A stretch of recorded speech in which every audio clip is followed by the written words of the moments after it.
이것이 앞으로의 투자 시장을 좌우할 가장 중요한 화두가 될 겁니다. 안녕하세요. 행복한 부자가 되고 싶으세요?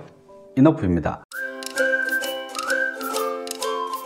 지난 시간 수익형 부동산 오피스텔에 이어 이번 영상에서는 구분 상가부터 시작해 보도록 하겠습니다. 먼저 강사분은 신축 상가, 신도시 상가를 권하는 사람은 원수 보듯이 해야 한다고 합니다. 상가 투자를 하면 절대 안 되는 이유에 대해서 여러 번 귀가 닳도록 강의했다고 하시니 이번이 처음은 아니신 것 같습니다. 그래도 꼭 상가에 투자해야 한다면 서울에 위치한 준공 4년 이상 된 1층 상가, 그것도 14억 이상짜리만 투자해야 한다고 톡 찍어주셨습니다. 주입식 교육에 길들여진 우리에게 참 익숙한 교수법입니다. 아마도 그런가 보다 하고 무비판적으로 받아들이시는 분들이 꽤 있으셨을 것 같아요. 그러면 강사분께서 제시한 상가 투자를 해서는 안 되는 이유를 하나하나 점검해 보도록 하겠습니다. 구독, 좋아요 눌러주세요.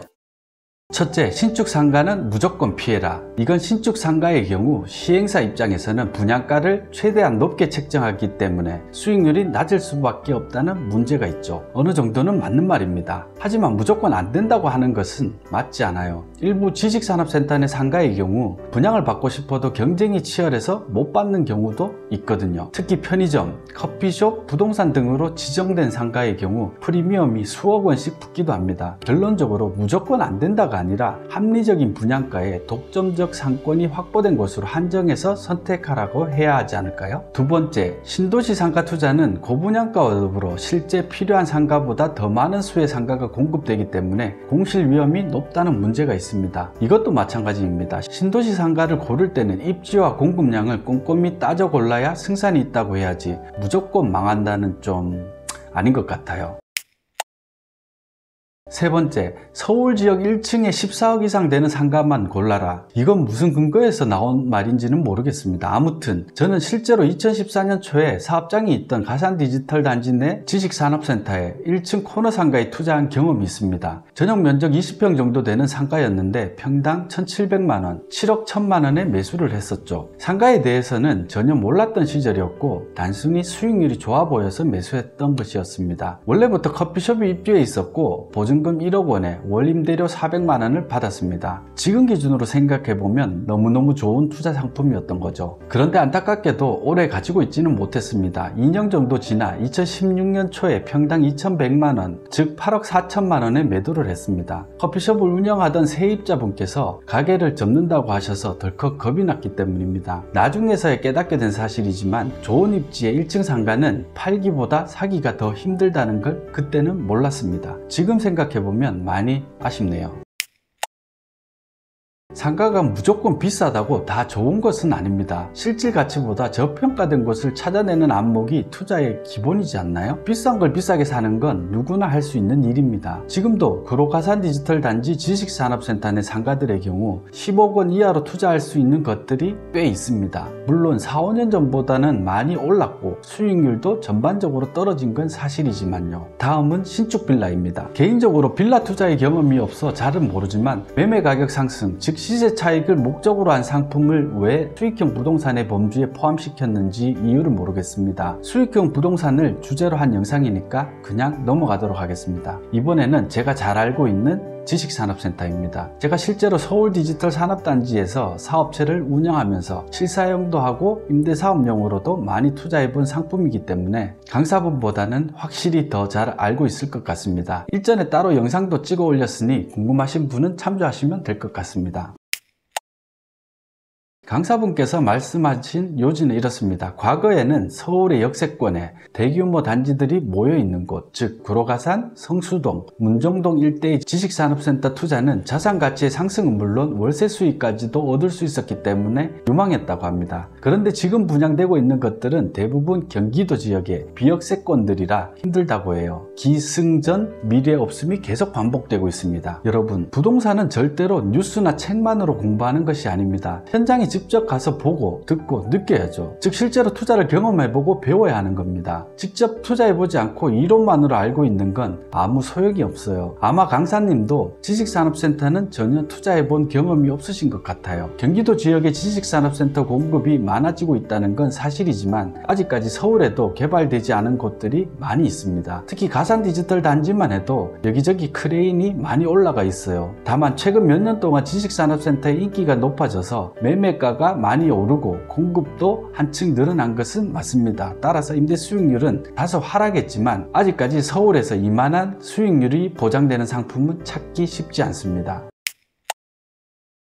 마지막으로 상가주택, 즉 꼬마 빌딩도 자영업자들의 불황으로 인해 상가의 경쟁력이 떨어져서 투자성이 없다고 합니다. 물론 저 역시 꼬마 빌딩을 직접 투자해본 경험이 없기 때문에 딱히 이야기 드릴 부분은 없어요. 아무튼 강사분의 결론은 대표적인 수익형 부동산 상품 5가지 모두가 현재로서는 별 매력이 없다는 거였습니다. 특히나 미국의 경제지표가 개선되고 있기 때문에 금리 상승의 가능성이 높아지고 있어 수익형 부동산 투자는 더더욱 위험하다고 강조합니다. 지난 시간에 1분기 GDP 쇼크를 어떻게 바라보아야 하는지에 대한 영상에서 향후 금리 전망에 대해 이야기 드렸습니다. 궁금하신 분들은 위 영상을 참조해 주시면 좋을 것 같습니다. 미국이 높은 GDP 성장률을 기록했기 때문에 시장이 환호한 것이 아니었습니다. 비록 경제지표는 개선되었지만 소비와 투자가 여전히 부진하다는 점이 부각되어 연준이 당분간 금리 인상을 하기 어려운 여건이 조성되었기 때문에 시장이 긍정적으로 받아들인 겁니다. 반면 우리나라는 GDP 쇼크를 기록했죠. 노무라증권은 우리나라의 GDP 성장률을 1.8%까지 낮추면서 올해 말과 내년 초에 걸쳐 2차례 정도 금리 인하가 있을 것이라고 전망하기도 했습니다. 지금은 금리 인상을 걱정할 때가 아니라 경기 하강에 따른 금리 하락을 경계해야 할 때인 것 같아요. 여러분 생각은 어떤가요?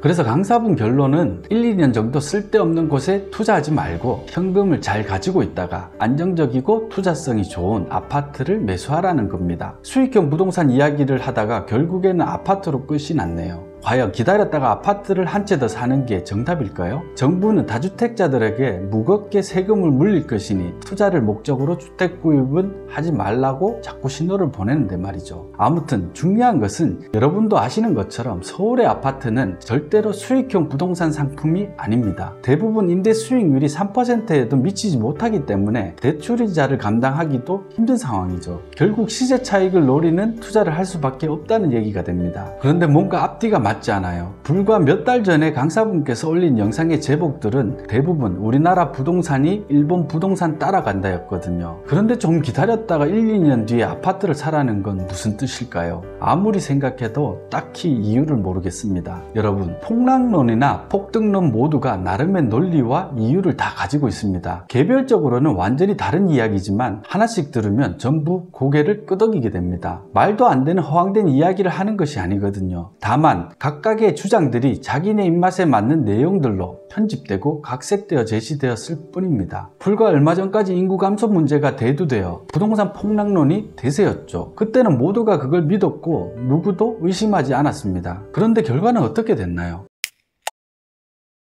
완전히 반대로 흘렀죠. 어떤 이야기든 그냥 맹목적으로 믿으시면 안 됩니다. 사실 정확한 미래는 누구도 알 수 없거든요. 그래서 예측을 하기보다는 각각의 상황에 맞게 대응을 해야 됩니다. 저는 개인적으로 단순 시세 차익만을 바라고 하는 주택 투자는 선호하지 않기 때문에 주택 시장에 대해서는 잘 알지 못합니다. 실거주 목적의 집 이외에는 아파트를 매수해 본 적도 없고요. 하지만 수익형 부동산에 대한 투자는 꾸준히 해왔기 때문에 나름의 투자 철학이 있어요. 안정성과 황금성이 보장된다는 전제하에 임대 수익률이 5% 이상 된다면 경기에 상관없이 형편되는 대로 사모으고 장기적으로 가져가는 편입니다. 대신 수익률이 좀 떨어지더라도 레버리지, 즉 대출은 가능하면 50%를 넘기지 않으려고 노력해요. 그래도 혹시 모르기 때문에 제가 거주하고 있는 주택에 대해서는 대출을 전혀 받지 않았습니다. 예상치 못한 상황이 닥쳤을 때 주택을 처분해서 대처하기 위해서죠. 수익 극대화를 포기한 대신 한결 마음 편하게 투자할 수 있는 이유입니다.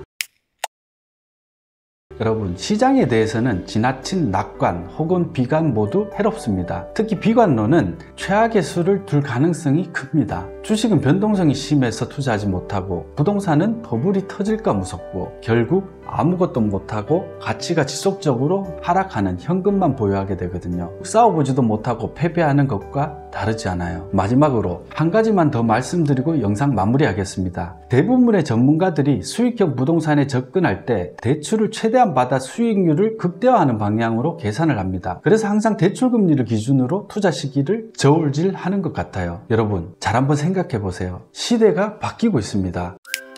구독, 좋아요 눌러주세요.